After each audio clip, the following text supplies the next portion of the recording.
Hey everybody, it's Lisa at Clickin' Moms, and I have a Photoshop Friday tutorial for you. I just want to show you how to use the crop tool in Photoshop CS6. The crop tool has undergone some really cool changes in CS6. I love it, and I just wanted to show you a few things that it's capable of doing now. The big one is that you can do a non-destructive crop. So let's grab our crop tool. I'm going to press C on my keyboard, or you can come over here to the toolbar and select crop.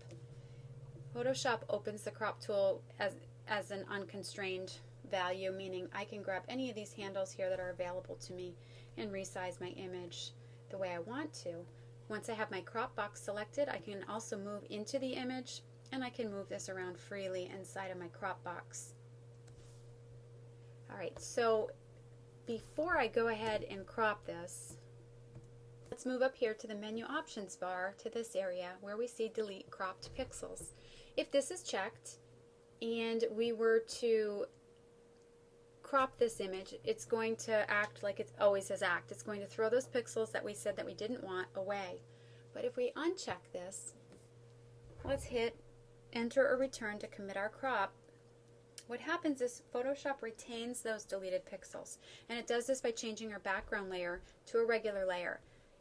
So that if I was to come in here, I can see that even though I made that crop, these pixels that I said I didn't want are still really there. So as long as this image remains a PSD file, I have access to those deleted pixels. Once you've saved it as a JPEG, they're gone.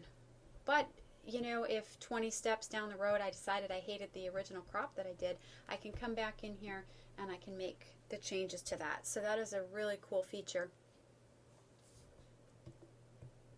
Another cool feature that they've added are the grid overlays. So again, if we come up to the menu options bar and we take a look here, we can see that we've got the rule of thirds grid, which existed in CS5.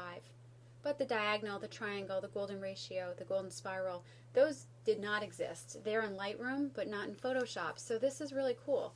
And if we have it checked to always show overlay, it's always going to show the overlay. We can cycle through the overlays by pressing O on our keyboard. If you don't want to always see the overlays, you can change this to auto show. What that does is it appears like it's off, but when you click on one of these handles to do your crop, it shows up to kind of assist you. So you could choose either one, always show, auto show, and never show.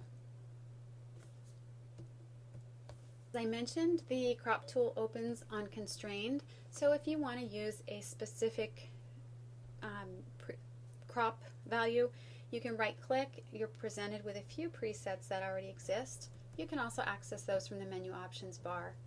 If you need to enter a specific size and resolution, you can click here. You can also press R on your keyboard, and you're presented with a dialog box where you can enter your width, height, and your resolution. You can use inches or pixels. Those are the two common ones I find we use.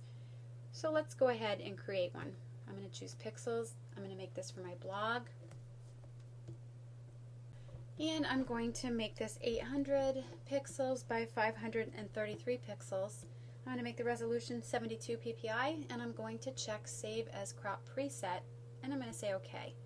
I can name it. I can leave it this way. I can give it a new name, and I'm going to say OK. Now whenever I come into my presets, that's going to be one of my options. So if I were to choose this, I'm going to hit Enter or Return to commit that. And you can see that it's cropped it and resized it. Now if I want to change the orientation of my crop, I can simply press X on my keyboard, and then I go from horizontal to vertical, and again I can change and move this image around within my crop box. If I want to rotate my image, I just come outside of the crop box and I am able to rotate my image. And so I would just rotate it, and then I would hit Enter or Return to commit that. And let's say you have something in your image like the horizon that should be straight. And actually, let me go ahead and open up an image that we can do that on.